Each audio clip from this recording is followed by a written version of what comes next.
Time for the papers now. Dipsy's with us. She's starting off with the Spanish Prime Minister, Pedro Sanchez. He's taken a very strong stance against Israel, hasn't he?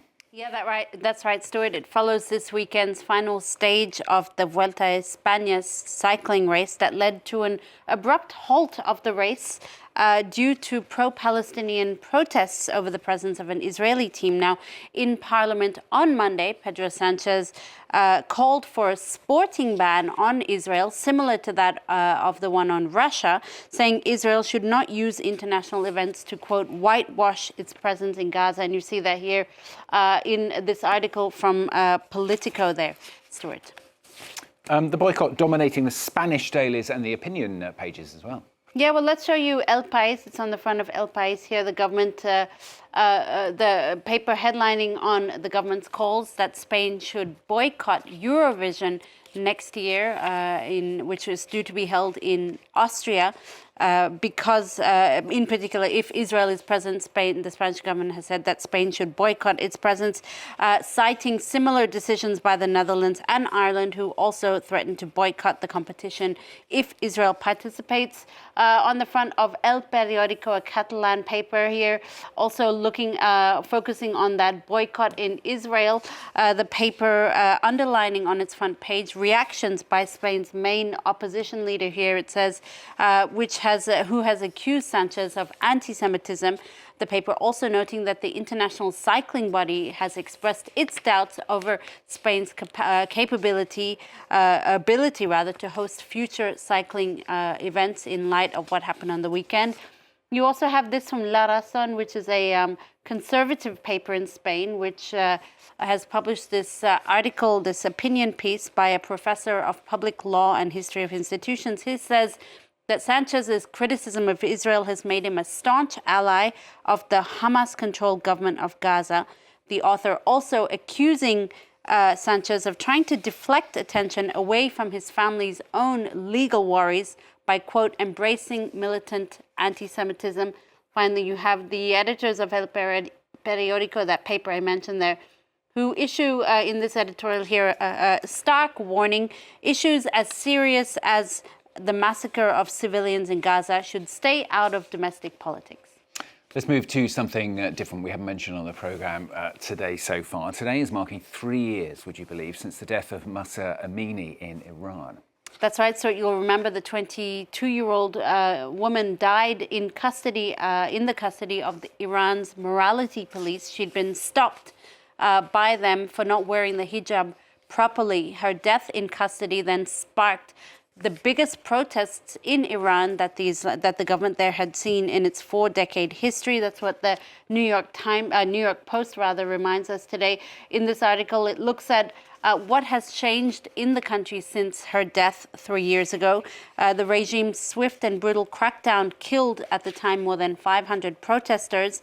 3 years later, conditions in Iran have worsened, unfortunately, especially on matters of women's rights and human rights.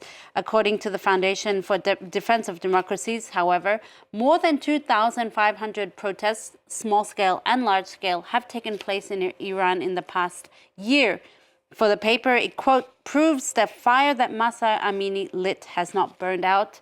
And you also have this article here from Iran International. The families of those victims of Iranians killed during the protests penned an open letter on Monday calling on world governments to formally designate the Islamic Revolutionary Guard Corps as a terrorist organization. They also call for the international community to cut diplomatic and economic ties with Tehran. Some sports news now. Indeed, this is from the front page of L'Equipe, the French sports paper, headlining on Armand Duplantis, the Swedish-American pole vaulter who broke his own record at the World Championships in Tokyo. He cleared the bar at 6.3 meters. It's the 14th time that he's set this record. He said, though, this one rings sweeter because it's a clean number. It's a round number, a clean new barrier for the sport. As you see there, Galactic, L'Equipe says on its front page, and I love it, the eye actually forms part of the pole vault, which is a nice touch by L'Equipe.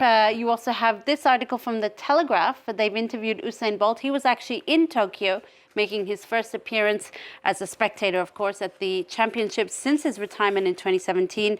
He told The Telegraph that he's not really planning on a return to sports. He gave us a bit of a glimpse into his life as a retired man. He loves to play Lego, apparently. He hangs out with his kids until they annoy him. He also said he's not quite sure that about his fitness levels. As you see there, when I walk up the stairs, I get out of breath. So maybe it might be time to head back to the gym. I wonder if it's a little bit relative, that. But anyway, finally from Tsitsi, this is a story I've not heard about. Locals in Britain have helped, apparently, save the world's smallest theatre. I gather it is very small. It's minuscule, and it's a wonderful story, Stuart. Here it is. It's been described as a strangely magical place. It's called the Theatre of Small Convenience. It's 10 square meters with a capacity for 12 people. It was once a Victorian toilet. It was created by a performer called Dennis Neal in 1997. It then fell into disrepair after he retired.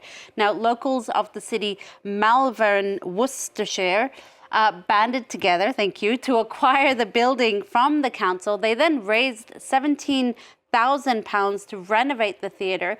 Thanks to their efforts, they've saved this theatre, which holds a Guinness World Record for being the smallest theatre in the world, from what would have been an otherwise inevitable demolition story. It does look rather, well, it's cute, beautiful, right? isn't it? It's Where's beautiful. The orchestra pit? That's what I want to know. There's no room for the orchestra, is there? No, I don't think. Maybe from outside the theatre. They're just very small. Maybe they'll have a marching band outside. Yeah, you could.